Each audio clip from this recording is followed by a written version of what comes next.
ಇಲ್ಲಿ ತುಂಬ ಸೊಗಸಾದಂತಹ ಒಂದು ಪ್ರಶ್ನೆ ಇದೆ. ಏನು ಅಂದರೆ, ನಾನು ತುಂಬ ಪೂಜೆಗಳನ್ನು ಮಾಡ್ತೀನಿ, ದೇವಸ್ಥಾನಕ್ಕೆ ಹೋಗಿ ಬರ್ತೀನಿ, ವ್ರತಗಳನ್ನು ಮಾಡ್ತೀನಿ, ತುಂಬ ಸಂಸ್ಕಾರವಂತೆ ನಾನು, ಧಾರ್ಮಿಕ ಧರ್ಮ ಶ್ರದ್ಧೆಯುಳ್ಳಂತಹ ವ್ಯಕ್ತಿ ನಾನು. ಬಟ್ ನನಗೆ ತುಂಬ ಕಷ್ಟಗಳು ಬರ್ತಾ ಇರುತ್ತೆ, ಒಂದಾದ್ಮೇಲೆ ಒಂದು ಕಷ್ಟಗಳು ನಿರಂತರವಾಗಿ ಬರ್ತಾ ಇರುತ್ತೆ. ಈ ಸಮಸ್ಯೆ ಬಗೆಹರಿಸಿದ ನಂತರ ಮತ್ತೆ ಒಂದು ರೆಡಿ ಇರುತ್ತೆ. ಇನ್ನು ಈ ಸಮಸ್ಯೆಗಳನ್ನು ಬಗೆಹರಿಸೋದೇ ನನ್ನ ಜೀವನನ, ಅಥವಾ ನನ್ನ ಮೇಲೆ ಓವರ್ಲೋಡು ಲವ್ ಜಾಸ್ತಿ ಆಗ್ಬಿಟ್ಟು ದೇವರು ಟೆಸ್ಟಿನ ಮೇಲೆ ಟೆಸ್ಟ್ ಕೊಡ್ತಾನ? ಸೊ ಈ ಟೆಸ್ಟ್ಗಳನ್ನೆಲ್ಲ ಪಾಸ್ ಮಾಡೋದೇ ನನ್ನ ಲೈಫಾ? ಹಾಗಾದ್ರೆ ಬೇಡಪ್ಪ, ಈ ದೇವ್ರ ಸಹವಾಸನೆ ಬೇಡ, ನನ್ನ ದೀಪ ಹಚ್ಚೋದು ಬೇಡ, ದೇವಸ್ಥಾನಕ್ಕೆ ಹೋಗೋದು ಬೇಡ, ಮನೇಲಿ ತುಂಬ ಪೂಜೆ ಮಾಡೋದು ಬೇಡ ಅನ್ನೋ ಒಂದು ಥಾಟ್ ಕೆಲವರಲ್ಲಿ ಬಂದಿರಬಹುದು.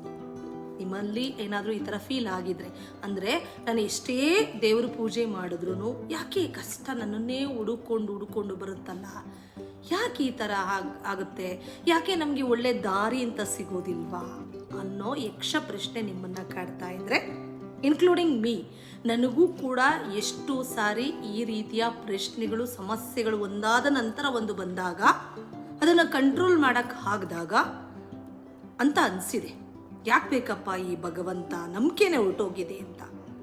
ಬಟ್ ಒಂದನ್ನು ತಿಳ್ಕೊಳ್ಳಿ, ಭಗವಂತನನ್ನು ನಂಬೋದು ಬಿಡೋದು, ದೇವರ ಪೂಜೆ ಮಾಡೋದು, ದೇವಸ್ಥಾನಗಳಿಗೆ ಹೋಗೋದು, ಹೋಗದೆ ಇರೋದು, ಇದೆಲ್ಲವೂ ಅವರವರ ಮನಸ್ಸಿಗೆ ಸಂಬಂಧಪಟ್ಟಂತಹ ವಿಚಾರಗಳು. ಮಾಡಲೇಬೇಕು ಅಂತ ಎಲ್ಲೂ ರೂಲ್ಸ್ ಇಲ್ಲ.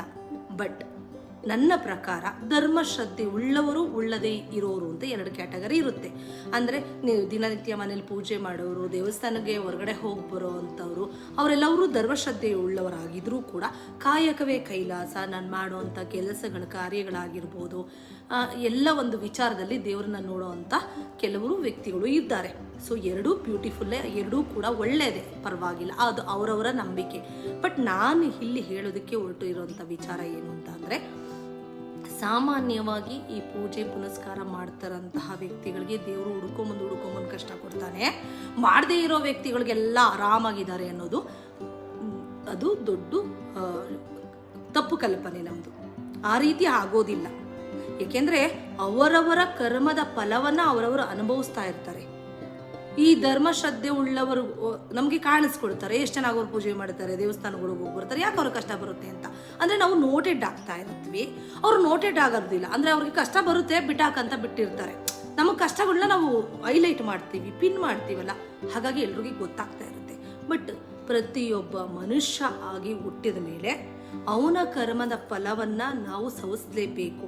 ನೋಡಿ, ಕೆಲವರಿಗೆ ದುಡ್ಡಿದ್ರೆ ಹೆಲ್ತ್ ಅಪ್ಸೆಟ್ ಆಗಿರುತ್ತೆ, ಕೆಲವರಿಗೆ ಹೆಲ್ತ್ ಇದ್ರೆ ದುಡ್ಡಿರೋದಿಲ್ಲ, ಕೆಲವರಿಗೆ ದುಡ್ಡು ಹೆಲ್ತ್ ಎರಡೂ ಚೆನ್ನಾಗಿರುತ್ತೆ, ಸಂಬಂಧ ಚೆನ್ನಾಗಿರಲ್ಲ, ಕೆಲವರಿಗೆ ಸಂಬಂಧ ಚೆನ್ನಾಗಿದ್ರೆ ಮಕ್ಕಳ ಕಡೆಯಿಂದ ನೋವುಗಳಿರುತ್ತೆ, ಮಕ್ಕಳು ಎಲ್ಲರೂ ಚೆನ್ನಾಗಿರ್ತಾರೆ ಅಂದರೆ ಸಂಬಂಧಿಕರಿಂದ ನೋವಾಗಿರುತ್ತೆ, ಸಂಬಂಧಿಕರಿಂದ ಚೆನ್ನಾಗಿದೆ ಅಂದರೆ ನೆರೆಹೊರೆಯವರು ಚೆನ್ನಾಗಿರೋದಿಲ್ಲ, ನೆರೆಹೊರೆಯವರೆಲ್ಲ ಚೆನ್ನಾಗಿರ್ತಾರೆ ಅಂದರೆ ಗಂಡ ಹೆಂಡತಿ ಮಧ್ಯದಲ್ಲಿ ಬಾಂಧವ್ಯ ಚೆನ್ನಾಗಿರೋದಿಲ್ಲ. ಏನೋ ಒಂದು, ಏನಾದರೂ ಒಂದು ಕಲ್ಲಿನ ಅಷ್ಟಾದ್ರೂ ಅವರಿಗೆ ಸಮಸ್ಯೆ ಅನ್ನೋದು 100% ಇರುತ್ತೆ. ಕೆಲವ್ರದ್ದು ಕಾಣಿಸುತ್ತೆ, ಕೆಲವರು ಕಷ್ಟ ಬಂದಾಗ ಹೇಳ್ಕೊಬಿಡ್ತಾರೆ, ಡಿಪ್ರೆಷನ್ಗೆ ಹೋಗ್ಬಿಡ್ತಾರೆ. ಇಲ್ಲಿ ಎರಡನೇ ಕ್ವಶನ್ ಉತ್ತರ ಏನು ಅಂದರೆ, ಮೇಡಮ್ ನಾವು ತುಂಬ ಪೂಜೆ ಎಲ್ಲ ಮಾಡ್ತೀವಲ್ಲ, ಭಗವಂತನ ಕರುಣೆ ಇಲ್ವಾ ಅಂತ. ಅಲ್ಲಪ್ಪ, ಎದೆಯಲ್ಲಿ ನಿಯತ್ತು, ಎದೆಯಲ್ಲಿ ಪ್ರೀತಿ, ಒಂದು ಮಾನವೀಯ ಗುಣ, ಕರುಣೆ ಅನ್ನೋದು ನಮ್ಮಲ್ಲಿಲ್ಲ ಅಂದರೆ ನೀನು ಎಷ್ಟೇ ಪೂಜೆ ಮಾಡಿದ್ರು ಅದು ವ್ಯರ್ಥ. ಇರಲಿ, ಪೂಜೆ ಮಾಡೋರು ಎಲ್ರಿಗೂ ಕಷ್ಟ ಬರುತ್ತೆ, ಮಾಡಿಬಿಟ್ರೆ ಕಷ್ಟ ಹೋಗುತ್ತೆ ಅನ್ನೋದು ಸುಳ್ಳು. ನಾವು ಪೂಜೆ ಮಾಡಿದಾಗ ಪ್ರತಿದಿನ ಒಂದು ಪಾಸಿಟಿವ್ ಎನರ್ಜಿನ ನಾವು ತುಂಬಿಕೊಳ್ತಾ ಹೋಗ್ತೀವಿ. ಫಾರ್ ಎಕ್ಸಾಂಪಲ್, ದೇವ್ರ ಕೋಣೆ ಶುದ್ಧ ಮಾಡೋದು, ಒಂದು ಹೂವಿನ ಅಲಂಕಾರ ಮಾಡಿ ಒಂದು ದೀಪ ಅಂಟಿಸಿದಾಗ ನಮಗೊಂದು ಪಾಸಿಟಿವ್ ವೈಬ್ ಬರುತ್ತೆ. ಏನು ಗೊತ್ತಾ, ಇಷ್ಟೆಲ್ಲ ಪೂಜೆ ಮಾಡಿದ್ಯಾ, ಅಲ್ಲಿ ದೇವ್ರಿದ್ದಾನೆ ನಿಮ್ಮ ದೇವ್ರ ಮನೇಲಿ, ಇಷ್ಟೆಲ್ಲ ಮಾಡಿದ್ಯಾ, ದೇವ್ರು ನೋಡ್ತಾ ಇದ್ದಾನೆ, ತಪ್ಪು ಮಾಡಬಾರ್ದು, ಸುಳ್ಳು ಹೇಳಬಾರ್ದು, ಇಲ್ಲ ನೀನು ಈ ರೀತಿ ಮಾಡ್ತಾ ಇರೋ ಕೆಲಸ ಸರಿನಾ ಅನ್ನೋ ಒಂದು ಅಂಥ ಪ್ರಜ್ಞೆ ನಮ್ಮಲ್ಲಿ ಜಾಗೃತ ಆಗುತ್ತಾ ಹೋಗುತ್ತೆ. ಯಾವಾಗ ನಾವು ದೀಪಗಳನ್ನು ಅಂಟಿಸ್ತೀವಿ, ಮನೆಯಲ್ಲಿ ಹೂವು ಇಟ್ಟು ಪೂಜೆ ಮಾಡ್ತೀವಿ, ದೇವರನ್ನು ನಾವು ಪ್ರಾರ್ಥಿಸೋಕ್ಕೆ ಪ್ರಾರಂಭ ಮಾಡ್ತೀವಿ, ದೇವಸ್ಥಾನಗಳಿಗೆ ಹೋಗಿ ಬರ್ತೀವಿ, ಆವಾಗ ನಮಗೆ ಗೊತ್ತಿಲ್ಲದೆ ಒಬ್ಬರು ತಂದೆ ತಾಯಿ ನಮ್ಮೊಳಗಡೆ ಕ್ರಿಯೇಟ್ ಆಗಿಬಿಟ್ಟಿರ್ತಾರೆ. ಅರ್ಥ ಆಗ್ತಿದೆಯಲ್ಲ ನಿಮಗೆ? ಹಾಗೇನಾಗುತ್ತೆ, ಏನೋ ಒಂದು ಮಾಡಬಾರ್ದು ಕೆಲಸ, ಹೇಗಿರಲಿ ಬಿಡು ಅಂತ ಮಾಡೋಕ್ಕೆ ಹೋಗ್ಬಿಡ್ತೀವಿ. ಮುಂದುವರೆದು ಅವಾಗ ಒಂದು ಅಲರ್ಟ್ನೆಸ್, ಇನ್ನು ಮಾಡೋದು ಸರಿನಾ, ಭಗವಂತ ಮೆಚ್ತಾನ, ಇದು ಬೇಡ, ಈ ದಾರಿ ಸರಿ ಇಲ್ಲ, ಆ ದಾರಿ ಸರಿ ಇಲ್ಲ, ನೀನು ಅವ್ರಿಗೆ ಅಡ್ವೈಸ್ ಮಾಡಿದ ರೀತಿ ಸರಿ ಇಲ್ಲ, ನೀನು ಅವ್ರ ಬಗ್ಗೆ ನಡ್ಕೊಂಡಿರೋ ರೀತಿ ಸರಿ ಇಲ್ಲ, ನೀನು ಅವ್ರ ಬಗ್ಗೆ ಯೋಚನೆ ಮಾಡ್ತಾ ಇರೋ ರೀತಿ ಸರಿ ಇಲ್ಲ, ಕೆಟ್ಟದನ್ನು ಬಯಸ್ಬೇಡ, ಅನ್ನ ಹಾಕಲಿಲ್ಲ ಹಾಗೆ ಕಳಿಸ್ಬಿಟ್ಟೆ. ಇವೆಲ್ಲವನ್ನ ಪ್ರತಿದಿನದ ಚಟುವಟಿಕೆಗಳ ಮೇಲೂ ಕೂಡ ಈ ಪಾಸಿಟಿವ್ ವೈ ಏನಿರುತ್ತೆ, ದೇವಸ್ಥಾನ, ಮನೆಯ ಪೂಜೆ, ಮನೆಯ ದೀಪ, ಅದೆಲ್ಲವೂ ಕೂಡ ನಮ್ಮನ್ನ ತಪ್ಪು ಮಾಡದ ರೀತಿಯಲ್ಲಿ ಜಾಗೃತ ಮಾಡ್ತಾ ಇರುತ್ತೆ, ಅಲರ್ಟ್ನೆಸ್ ಕೊಡ್ತಾ ಇರುತ್ತೆ. ಇವಾಗ ಯಾರೋ ಒಂದು ಬಂದರು, ಹಾಂ ಓಕೆ ಆಯಿತು ಬಾಯ್ ಅಂತ ಕಳಿಸ್ಬಿಡ್ತೀವಿ. ಆಮೇಲೆ ಅನ್ಸುತ್ತೆ ಏನು ಹಂಗೆ ಕಳಿಸ್ಬಿಟ್ಟಲ್ಲ, ಒಂದು ಬಾಳೆಹಣ್ಣು ಕೊಡ್ಬೋದಾಗಿತ್ತಲ್ಲ, ಒಂದು ದೊಡ್ಡ ಟೀ ಕೊಡ್ಬೋದಾಗಿತ್ತಲ್ಲ, ಒಂದು ಕಾಫಿ ಮಾಡಿಕೊಡ್ಬೋದಾಗಿತ್ತಲ್ವ, ಅದ್ಯಾಕೆ ಅಷ್ಟೊಂದು ರ್ಯಾಶಾಗಿ ಮಾತಾಡ್ಬಿಟ್ರೆ, ಸ್ಮೂತಾಗಿ ಮಾತಾಡ್ಬೋದಾಗಿತ್ತಲ್ವ, ಒಂದು ಒಳ್ಳೆ ಅಡ್ವೈಸ್ ಕೊಡ್ಬೋದಾಗಿತ್ತಲ್ವ, ಏನೋ ಒಂದು ಸಹಾಯ ಮಾಡ್ಬೋದಿತ್ತಲ್ವ. ಅಂದರೆ ನಮ್ಮನ್ನ ಪರಿಪಕ್ವನ್ನಾಗಿ ಮಾಡೋದು ನಮ್ಮನೆ ದೀಪ, ನಮ್ಮನೆ ದೇವರ ಕೋಣೆ. ಒಳಗಡೆ ಬಂದು ನೋಡಿದಾಗ ಅಯ್ಯೋ ಹೌದಲ್ವಾ, ಅವ್ರು ಹಾಗೆ ಹೊರಟೋಗ್ಬಿಟ್ರು, ಒಂದು ಬಾಳೆಹಣ್ಣಾದರೂ ಕೊಡ್ಬೋದಾಗಿತ್ತಲ್ವಾ, ಅಯ್ಯೋ. ಅದು ಬರೋದು ಯಾವಾಗ ಅಂದಾಗ ನಮ್ಮನೆಗೆ ದೀಪ ಉರಿತಾ ಇದ್ದಾಗ.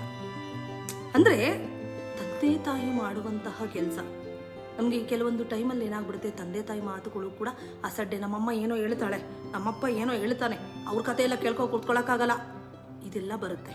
ಯಾಕೆ ಅಂದರೆ ನೆಗ್ಲಿಜೆನ್ಸಿ. ಮನುಷ್ಯರಲ್ವಾ, ಇಲ್ಲಿ ಹೇ ದೇವ್ರಿದ್ದಾನೆ, ದೇವ್ರು ನೋಡ್ತಾನೆ ಅಂದಾಗ ನಾವು ಕೆಟ್ಟದನ್ನು ಜಾಸ್ತಿ ಮಾಡೋದಕ್ಕೆ ಹೋಗೋದಿಲ್ಲ.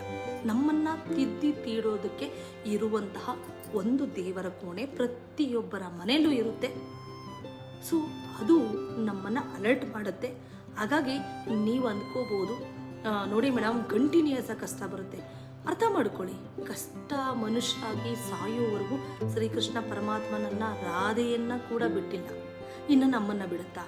ಆದರೆ ಮೇಡಮ್ ಬರ್ತಾ ಇರುತ್ತೆ, ಬಗೆಹರಿಸ್ತಾ ಇರ್ತೀನಿ, ಮತ್ತೆ ಬರ್ತಾ ಇರುತ್ತೆ, ಮತ್ತೆ ಸಮಸ್ಯೆಗೆ ಪರಿಹಾರ ಹುಡುಕ್ತೀನಿ. ಏನಿದು ಲೈಫು? ಈ ಬರ್ತಾ ಇರುತ್ತೆ, ಪರಿಹಾರ ಹುಡುಕ್ತೆ, ಮತ್ತೆ ಬರ್ತಾ ಈ ಪರಿಹಾರ ಎಲ್ಲಿಂದ ಸಿಕ್ತು? ಪ್ರತಿಯೊಂದು ಸಮಸ್ಯೆಗೂ ಪರಿಹಾರನ ಹುಡುಕೊಂಡು ಸಾಲ್ವ್ ಮಾಡಿಕೊಂಡು ಮುಂದೆ ಜೀವನ ಸಾಗಿಸ್ಕೊಂಡು ಹೋಗ್ತಾ ಇರ್ತೀವಲ್ಲ, ದಟ್ ಈಸ್ ಲೈಫ್ ರೀ. ಆ ಮೈಂಡ್ ಎಲ್ಲಿಂದ ಬಂತು?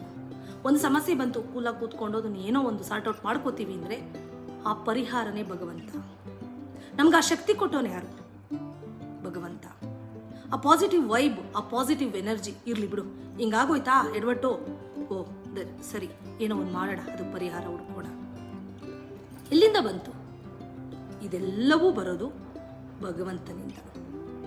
ಆ ಭಗವಂತ ಇದಾನೆ ಅನ್ನೋ ಒಂದು ನಂಬಿಕೆಯಿಂದ ನಮ್ಮ ಮನೆಯಲ್ಲಿ, ನಮ್ಮ ಮನೆಯ ದೇವರ ಕೋಣೆಯಲ್ಲಿ ಒಂದು ದೀಪವನ್ನು ಅಂಟಿಸಿ, ಒಂದು ಹೂವನ್ನು ಸಮರ್ಪಣೆ ಮಾಡಿ, ಭಗವಂತ ನಮ್ಮ ಮನೇಲಿ ಇದ್ದಾನೆ, ಯಾರೋ ಒಬ್ರು ಇದ್ದಾರೆ, ಪಾಸಿಟಿವ್ ಎನರ್ಜಿ ಇದೆ ಅಂತ ನಾವು ನಂಬಿರ್ತೀವಲ್ಲ ದೃಢವಾಗಿ, ಅದರಿಂದ. ಹಾಗಾಗಿ ಯಾವತ್ತೂ ಕಷ್ಟಗಳು ಬಂದಾಗ, ನೋವುಗಳಾದಾಗ ಇರಲಿ, ಬರುತ್ತೆ ಮನುಷ್ಯನಿಗೆ, ಪ್ರತಿಯೊಬ್ಬರಿಗೂ ಅವರವರದ ರೀತಿಯಲ್ಲಿ ಬರ್ತಾ ಹೋಗುತ್ತೆ, ಬರಲಿ. ಆಗ ಧೃತಿಗೆಡದೆ ನಮ್ಮ ಒಂದು ಪ್ರಾರ್ಥನೆ ಅನ್ನೋದು ಇದೆಯಲ್ಲ, ಅದು ನಮ್ಮನ್ನು ಎಲ್ಲಿಗೂ ಕರ್ಕೊಂಡೋಗ್ಬಿಡುತ್ತೆ. ಹಾಗಾಗಿ ದೈವ ಭಕ್ತಿಯನ್ನು ಯಾರು ಕಳ್ಕೊಳ್ಳೋದಕ್ಕೆ ಹೋಗಬೇಡಿ. ದೇವ್ರು ಇದಾನೋ ಇಲ್ವೋ ಗೊತ್ತಿಲ್ಲ, ಆದರೆ ಒಂದು ಶಕ್ತಿ ಅಂತ ಇದೆ, ಸಕಾರಾತ್ಮಕ ಶಕ್ತಿ ನಮ್ಮಲ್ಲಿ ಖಂಡಿತ ಇರುತ್ತೆ. ಅದನ್ನು ಜಾಗೃತಗೊಳಿಸ್ಕೊಳ್ಳಿ. ಸಾಧ್ಯವಾದರೆ ನೀವು ಧಾರ್ಮಿಕ ಧರ್ಮಶ್ರದ್ಧೆ ಉಳ್ಳವರಾದರೂ ಪರವಾಗಿಲ್ಲ, ಆಗದೆ ಇದ್ರೂ ಪರವಾಗಿಲ್ಲ, ಏನಾದರೂ ಸರಿ, ಒಂದು ಅಗೋಚರವಾದ ಶಕ್ತಿ, ದಿವ್ಯ ಶಕ್ತಿ ನಮ್ಮನ್ನು ಕಾಪಾಡ್ತಾ ಇದೆ ಅಂದಾಗ ನೀವು ಮನಸ್ಸನ್ನು ಕೆಡಿಸ್ಕೊಳ್ಳೋದಕ್ಕೆ ಹೋಗಬೇಡಿ, ದೇವರ ಮೇಲೆ ನಂಬಿಕೆಯನ್ನು ಕಳ್ಕೊಳ್ಳೋದಕ್ಕೆ ಹೋಗಬೇಡಿ. ನಿಮ್ಮ ಶಕ್ತಿ ಅನುಸಾರವಾಗಿ ನೀವು ಕಾಯ ವಾಚ ಮನಸ್ಸ ಪ್ರೀತಿಯಿಂದ ಭಗವಂತನನ್ನ ಬೇಡಿದ್ದೇ ಆದರೆ ಖಂಡಿತ ಆಶೀರ್ವಾದ ಮಾಡ್ತಾನೆ. ಮನುಷ್ಯರಾಗಿ ಹುಟ್ಟಿದ ಮೇಲೆ ಸಮಸ್ಯೆಗಳು ಬರೋದು ಸಹಜ. ಸಮಸ್ಯೆಗಳು ಬರದೇ ಇರೋನು ದೇವರು, ಅವನೇನೂ ತಪ್ಪೇ ಮಾಡಿಲ್ಲ. ಸಮಸ್ಯೆಗಳು ಬಂದವನೆಲ್ಲಾನು ಪರಮ ಪಾಪಿ ಅಂತ ಅಲ್ಲ ಅರ್ಥ. ಸಮಸ್ಯೆಗಳು ಮನುಷ್ಯರಿಗೆ ಬರ್ತವೆ. ನಾವು ಮನುಷ್ಯನಾಗಿ ಜನ್ಮವನ್ನು ತಾಳಿದೀವಿ ಅಂದಾಗ ಅದೆಲ್ಲವನ್ನ ಶ್ರೀರಾಮ ಕೂಡ ಅನುಭವಿಸ್ತಾ, ಶ್ರೀಕೃಷ್ಣ ಕೂಡ ಅನುಭವಿಸ್ತಾ, ಈಶ್ವರ ಪಾರ್ವತಿ ಕೂಡ ಅನುಭವಿಸಿದ್ರು. ಹಾಗಿರ್ಬೇಕಾದ್ರೆ ನಾವ್ಯಾರು ಒಲುಮಾನವರು? ನಮ್ಮ ಸಮಸ್ಯೆಗಳನ್ನು ನಾವು ಬಗೆಹರಿಸ್ಕೋಬೇಕಲ್ಲ. ಅದೆಲ್ಲವನ್ನು ನಾವು ಅನುಭವಿಸಿ ಅದರಿಂದ ಒಂದು ಜ್ಞಾನದ ಸಂಪತ್ತನ್ನು ಸಂಪಾದನೆ ಮಾಡಿ ನಮ್ಮ ಕಿರಿಯ ಮಕ್ಕಳಿಗೆ ಏನಿದೆ ಅದಕ್ಕೆ ಅವ್ರಿಗೆ ಕಾಂಟ್ರಿಬ್ಯೂಷನ್ ಕೊಟ್ಟು ಹೋಗಬೇಕು. ಹಾಗಾಗಿ ನಮ್ಮ ಕೆಲವು ಆಚರಣೆಗಳನ್ನು ನಾವು ರೂಢಿಸ್ಕೊಂಡು ಹೋಗೋಣ. ದೇವರ ಮೇಲೆ ಯಾವುದೇ ಕಾರಣಕ್ಕೂ ನಂಬಿಕೆಯನ್ನು ಕಳೆದುಕೋಬೇಡಿ. ಮಾಹಿತಿ ಇಷ್ಟ ಆದರೆ ನಿಮ್ಗೆ ಬೇಕಾದವ್ರಿಗೆ ಶೇರ್ ಮಾಡಿ.